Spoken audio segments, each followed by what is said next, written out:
In a historic first, the Senate on June 23rd passed a war powers resolution seeking to curb further U.S. military action against Iran, as lawmakers keep a close watch on President Donald Trump's handling of a war launched by his administration and now requiring billions in congressional funding.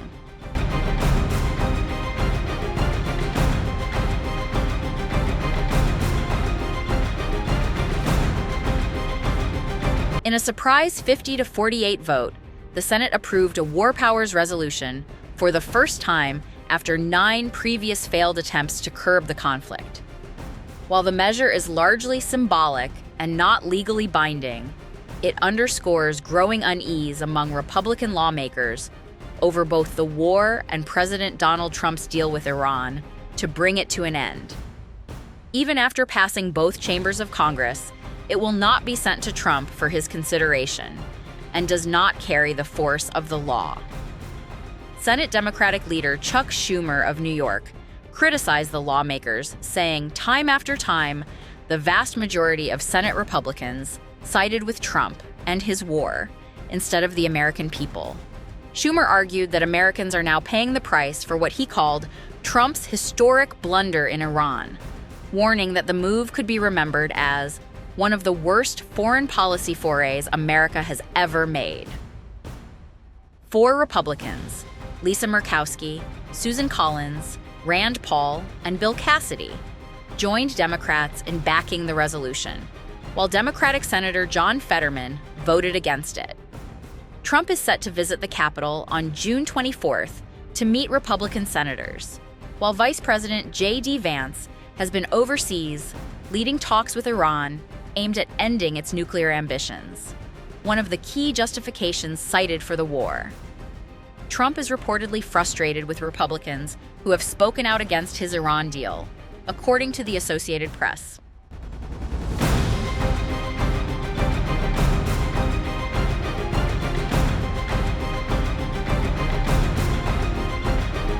Trump blasted the Senate's passage of the resolution aimed at preventing a renewed war with Iran, saying in a Truth Social post that the vote had made his job more difficult. Trump argued that Iran was on the ropes and willing to give us practically anything, criticizing the Senate for holding what he called a poorly timed and meaningless war powers vote.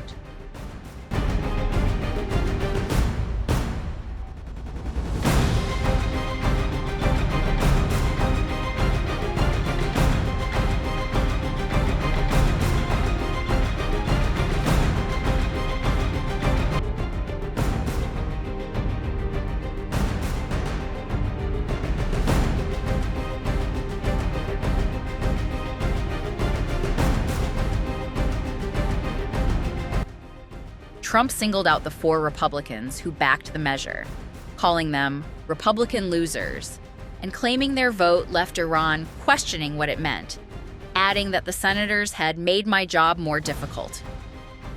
Iran asked my people, "What does that all mean?" These senators have just made my job more difficult. But I will get it done, one way or the other, because I always get it done, Trump said.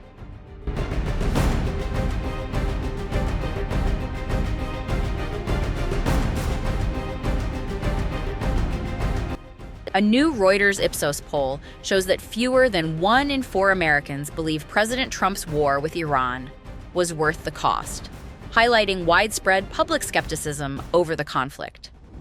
The Reuters Ipsos poll found that only 24% of Americans believe the Iran war was worth the human and economic costs, while 50% said the conflict was not worth it. According to the poll, 63% of Americans think it is unlikely that the preliminary agreement between the U.S. and Iran will lead to lasting peace between the two countries. Just 18% say the agreement will likely lead to lasting peace. The survey also found that more Americans believe the U.S. is now in a weaker position with Iran than before the conflict, with 35% holding that view compared with 23% who say the U.S. is stronger. The poll comes as the Pentagon reportedly has told senators it needs roughly $80 billion, mostly to cover the cost of the U.S. war against Iran.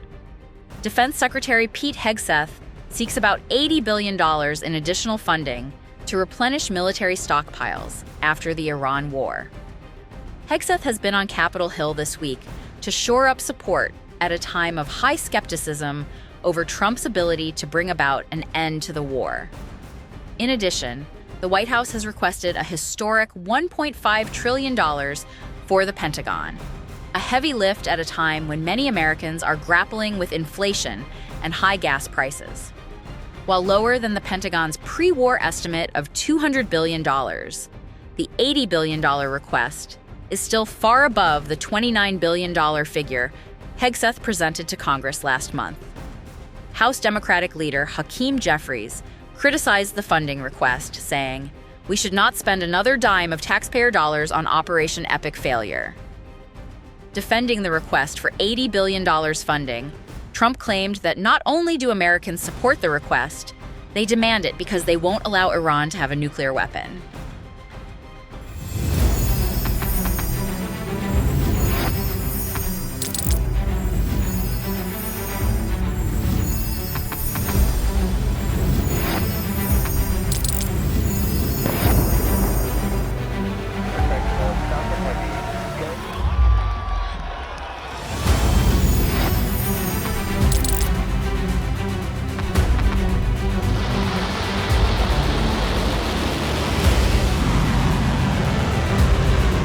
Been fighting so long and so hard that they don't know what the they're doing.